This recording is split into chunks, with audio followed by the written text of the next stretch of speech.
Morning मेरे प्यारे बच्चों, कैसे हैं आप सब। आई होप सब अच्छे होंगे। सो बच्चों, आज हमारी हिंदी व्याकरण क्लास 3 का चैप्टर नंबर 18 शुरू करते हैं। बच्चों, हमारे पाठ का नाम है कहानी लेखन एवं चित्रण वर्ण। ठीक है बच्चों, इसको हम पढ़ेंगे story writing and picture reading.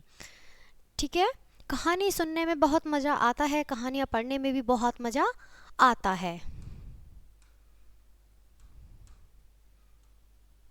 सो बच्चों, स्टार्ट करते हैं।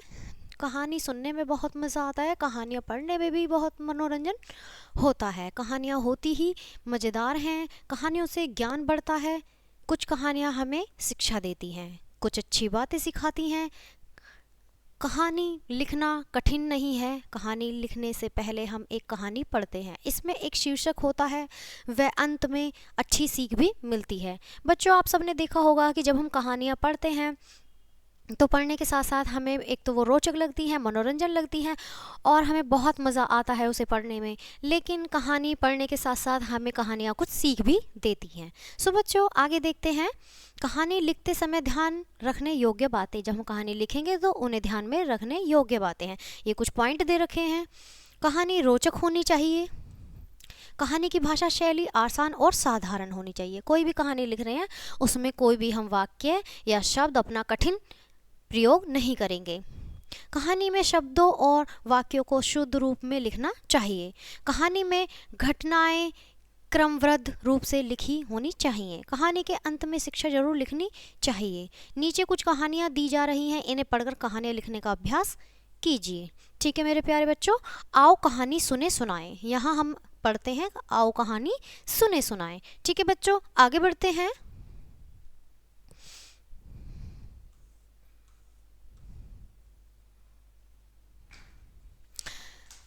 बच्चों, सबसे पहली कहानी है हमारी लालच बुरी बला। हम देखेंगे लालच जो होती है बुरी बला होती है। एक गांव में एक ब्राह्मण रहता था। एक दिन वह जब दक्षिण में मिला दूध लेकर रास्ते से जा रहा था तो उसने एक सांप को देखा। ठीक है बच्चों, उसने एक सांप को देखा जो पेड़ के नीचे प्यास के कारण व्याकुल पड़ा था। ब्राह्मण को उस पर दया आ गई और उसने अपने पास रखा सारा दूध उसे पिला दिया, क्योंकि ब्राह्मण को बहुत दया आई सांप को देखकर और बहुत पीड़ा में था, व्याकुल था। जब दूध पीकर सांप वहाँ से चला गया तो ब्राह्मण को वहाँ एक सोने का सिक्का मिला। अब ब्राह्मण सांप को प्रतिदिन दूध पिलाने लगा। सांप प्रतिदिन उसे दूध पीने के बाद सोने का एक सिक्का दे जाता था। एक दिन ब्राह्मण को बाहर जाना था। उसने अपने पुत्र से कहा कि वह सांप को दूध पिला दे। पुत्र को जब सांप ने सोने का सिक्का दिया तो उसके मन में लालच आ गया। उसने सोचा, अवश्य ही इस सांप के पास बहुत सारे धन हैं, क्यों न सांप को मारकर सारा धन ले लूं मैं। ठीक है बच्चों, अब जो बच्चा था ब्राह्मण का, उसको बहुत लालच था। उसने लालच में आकर उस सांप को सोचा कि मारकर सारा धन ले लूं। यह सोचकर उसने सांप का पीछा किया और जब वह अपने बिल में जाने लगा तो ब्राह्मण के बेटे ने उस पर डंडे से वार कर दिया, मगर सांप इस बार से बच गया और क्रोधित होकर उसने ब्राह्मण के बेटे को डस लिया। ठीक है बच्चों, सांप के डसने से वह तत्काल ही मर गया। इस प्रकार उसे अपने लालच का फल मिल गया। शिक्षा हमें लालच नहीं करना चाहिए। शिक्षा हमें, देखो यहाँ पर जो हमें इस कहानी से शिक्षा मिली, क्या शिक्षा मिली है बच्चों, कि हमें लालच नहीं करना चाहिए। आगे हम कहानी देखते हैं, एकता में बल। अब एकता में बल होती है तो बच्चों पढ़ते हैं। ये कहानी भी बहुत रोचक है, बहुत अच्छी है। एक गांव में एक बूढ़ा किसान था। उसके 4 बेटे थे जो सदा आपस में लड़ते रहते थे। उनकी रोज की लड़ाई देखकर किसान बहुत दुखी रहने लगा और बीमार पड़ गया। जब किसान को अपने बच्चे की आशा न रही तो एक दिन उसने अपने 4 बेटों को बुला लिया। जब उसके 4 लड़के आ गए तो उसने उनसे लकड़ी का एक गट्ठर मंगवाया। लड़कों को बहुत आश्चर्य हुआ, मगर किसान के कहने पर वे लकड़ी का गट्ठर ले आए। किसान ने उनसे उस गट्ठर को तोड़ने के लिए कहा। ठीक है बच्चों, सभी लड़कों ने एक एक कर प्रयास किया मगर कोई भी इस गट्टर को तोड़ नहीं पाया। फिर किसान ने उस गट्टर को खोलने के लिए कहा। गट्टर खुलने के बाद किसान ने उसे लकड़ियां तोड़ने के लिए कहा। सभी ने आसानी से लकड़ियां तोड़ दी। उस पर किसान ने उन्हें समझाया कि यदि तुम लोग इस गट्ठर की तरह एक रहोगे तो कोई भी तुम्हें हरा नहीं पाएगा। यदि तुम लोग अलग अलग रहोगे तो कोई भी तुम लोगों को आसानी से इस लकड़ी की तरह हरा देगा। किसान के बेटे उसकी बात समझ गए और उन्होंने अपने पिता को मिलजुल कर रहने का वचन दिया। अब बच्चों देखते हैं इससे हमें शिक्षा क्या मिलती है। एकता में ही शक्ति है। तो बच्चों इस कहानी द्वारा हमें ये दर्शाया गया है कि हमें एक साथ रहना चाहिए, मिलजुल कर रहना चाहिए। अपने परिवार में एकता में शक्ति होती है। ठीक है बच्चों, आगे देखते हैं हमारी कहानी। आगे की कहानी है बच्चों हमारी चतुर खरगोश। ठीक है मेरे प्यारे बच्चों, आज अब हम देखेंगे चतुर खरगोश।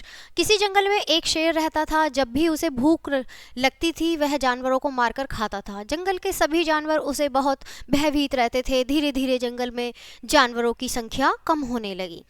एक दिन जंगल के सभी जानवर मिलकर शेर के पास गए और उसे निवेदन किया, हे जंगल के राजा, आप नाहक हम जानवरों का वध करते हैं। जंगल में हमारी संख्या धीरे धीरे कम होने लगी है।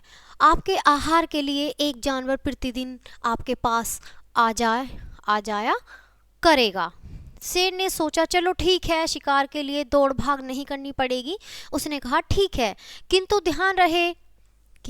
ध्यान रहे जिस दिन मेरे पास आहार के लिए कोई जानवर नहीं आया उसी दिन मैं जानवरों को मारना प्रारंभ कर दूंगा। ठीक है बच्चों, आगे देखते हैं कि फिर शेर ने क्या किया। उस दिन से रोज एक जानवर शेर का आहार बनने लगा। एक दिन एक खरगोश की बारी आई। अब यहाँ पर बच्चों जब वो सभी को खा रहा था तो एक दिन खरगोश की बारी आई। वह खरगोश बहुत चतुर था। वह रास्ते में ही उछल कूद करता रहा, शेर से बचने का उपाय सोचता रहा। वह काफ़ी देर से शेर के पास पहुंचा। उसे देखते ही शेर दहाड़ा, अरे दुष्ट, एक तो तू इतना छोटा है, दूसरी इतनी देर से यहाँ आया। खरगोश ने हाथ जोड़कर प्रार्थना की, हे वनराज, मुझे एक दूसरा शेर रास्ते में मिल गया था। वह अपने आप को इस जंगल का राजा बता रहा था। बड़ी मुश्किल से उसे पीछा छुड़ाकर आपके पास तक पहुंचा हूं मैं। ठीक है बच्चों, खरगोश की बात सुनकर शेर आग बबूला हो गया। उसने कहा शायद आपके भय से वह दुष्ट इस कुएं में छिप गया है। शेर ने कुएं में झांक कर देखा, उसे उसकी परछाई कुएं में दिखाई पड़ी। वह उस परछाई को दूसरा शेर समझकर उसे सबक सिखाने के लिए कुएं में कूद पड़ा और फिर कभी नहीं निकला। इस प्रकार चतुर खरगोश ने दुष्ट शेर से जंगल के सभी जानवरों की रक्षा की। सो बच्चों यहाँ पर शिक्षा हमें मिलती है, विपत्ति में धैर्य एवं विवेक से काम लेना चाहिए। बच्चों इस शिक्षा से हमें, इस कहानी से हमें क्या शिक्षा मिलती है कि जब हम पे कोई संकट आए, कोई विपत्ति आए तो हमें धैर्य और विवेक से काम लेना चाहिए। बच्चों इन कहानियों में हमें कुछ ना कुछ शिक्षा अवश्य मिली है और आपको अपने जीवन में इन शिक्षा का सदप्रयोग करना चाहिए। इसी के साथ बच्चों इस चैप्टर में हम विदा लेते हैं। तब तक के लिए बाय बाय प्यारे बच्चों।